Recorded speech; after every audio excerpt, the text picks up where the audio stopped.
அனைவருக்கும் வணக்கம். நம்ம இதுவரைக்கும் 9 மாடல் பார்த்துட்டோம். நீங்க இப்ப இருக்கிறது 10வது மாடல்.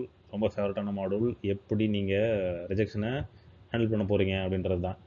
ஸோ ஒரு இன்டர்வியூல நீங்க அப்ளை பண்றீங்க அப்படின்னா, 180 அப்ளிகேஷன், 200 அப்ளிகேஷன் கூட வரலாம். அந்த அப்ளிகேஷன்ல ஒருத்தர செலக்ட் பண்ணலாம்.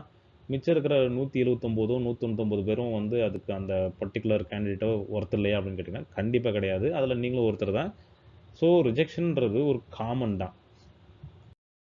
இங்க எல்லாருமே ரிஜெக்ஷன் பார்த்தவங்க தான். ஈவன் நீங்க பெரிய ஆளு அல்லது நீங்க ரொம்ப ஸ்கில்ஃபுல் நம்புற எத்தன பேர்ட்ட நீங்க எங்க வேணா யார்ட்ட வேணா கேளுங்க. அவங்களும் இன்டர்வியூல ரிஜெக்ட் ஆயிருந்திருப்பாங்க. ஈவன் நீங்க சுந்தர் பிச்சைட்ட கேட்டீங்கனாலுமே, கூகுளோட சிஇஓட்ட கேட்டீங்கனாலுமே, அவர் எத்தன இன்டர்வியூல ஃபெயில் ஆனாருன்னு அவருக்கு தான் தெரியும். ஸோ ஒவ்வொரு நோஸும் ஒரு சரியான எஸ்ஸுக்கு நம்ம பாதை குடுக்கும். ஃபார் எக்ஸாம்பிள் நீங்க ஒரு இன்டர்வியூல அட்டெண்ட் பண்றீங்க. அங்க நோ சொல்றாங்க அப்படின்னா, அது எதுக்காக நோ சொல்றாங்க அப்படின்னா, ஒரு ஸ்கில் கேப்பா இருக்கலாம். அல்லது நம்ம ஒரு விஷயம் தெரிஞ்சுக்கலாம் அப்படின்றத வந்து அது சொல்லிக் குடுக்கும். ஸோ நீங்க அந்த கேப்ஸ ஃபில் பண்ணீங்கன்னா, கண்டிப்பா நமக்கு சரியான எஸ்ஸுக்கு போலாம். மேபி இந்த நோ வந்து நமக்கு ஒரு ப்ராப்பரான இடமே இல்லாம இருந்தாலும், ஒரு ப்ராப்பரான இடத்துக்கு அது வழிகாட்டியிருக்கு.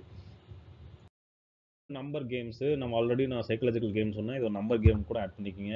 ஏன் அப்படின்னா, ஒரு கேண்டிடேட் வந்து ஒரு ஜாப் அப்ளை பண்றாங்கன்னா, அங்க 200 பேர், 300 பேர் வெயிட் பண்ணிட்டுருக்கலாம். அதுல ஒருத்தர செலக்ட் பண்ணலாம். அந்த ஒருத்தர எப்படி செலக்ட் பண்ணாங்கன்னா, அதுக்குன்னு ஒரு நம்பர்ஸ் இருக்கும். ஒரு மார்க் பண்ணியிருந்திருப்பாங்க. இந்த ஸ்கில்லு, இந்த டிஸ்கிரிப்ஷனு, இந்த ப்ராஜெக்ட், இந்த ஸ்கில் வந்து ஒரு மேட்ச் ஆகுது. அதனால ஒரு நம்பர்ஸ் குடுத்து, அந்த நம்பர்ஸ்க்கு ஏத்த மாரி ஒரு ஹையஸ்ட் பிரையாரிட்டில இருக்கிற ஒரு ஆள எடுப்பாங்க. அப்படியே எடுத்தாலும், நீங்க இன்னொரு மறுபக்கம் தெரிஞ்சுக்க வேண்டியது என்னன்னா, என்னதான் ஜாப் டிஸ்கிரிப்ஷன் குடுத்திருந்தாலும், அது ஒரு விஷ் லிஸ்ட் தான். அதே வேலைய அவர் செய்வாருன்னா, கண்டிப்பா கிடையாது. அது மாறும். அதே மாரி இன்னொரு கம்பெனிக்கு போறாரு அப்படின்னா, இந்த கம்பெனில செஞ்சிருந்த வேலைய அந்த கம்பெனில செய்ய முடியாது. அவரும் அந்த புது கம்பெனிக்கு போய் நெறைய விஷயத்த கத்துக்கிட்டு தான் அந்த வேலைய செஞ்சாகணும். அவர் எடுத்த உடனே ஃபர்ஸ்ட் டேல இருந்து எல்லாத்தையும் எடுத்து செஞ்சுருவாரான்னா, கிடையாது. ஆ எப்படியும் அந்த வேலைக்கு ஆப்ட்டா இருக்கிற ஒரு நம்பர்ஸ குறைக்கிறதுக்கோசரம் இவங்களா முடிவு பண்ண அந்த ஜாப் டிஸ்கிரிப்ஷன் பிளஸ் நம்பர்ஸ் தான். ஸோ சம் சிச்சுவேஷன் என்ன ஆகும் அப்படின்னா, அந்த கம்பெனி யாருமே கிடைக்கலன்னா, யாரோ ஒருத்தர் லெஸ் ஸ்கில்டா இருக்கிற ஒரு ஆள எடுத்து தான் போடப் போறாங்க. அது ஒரு நம்பர் கேம் தான்.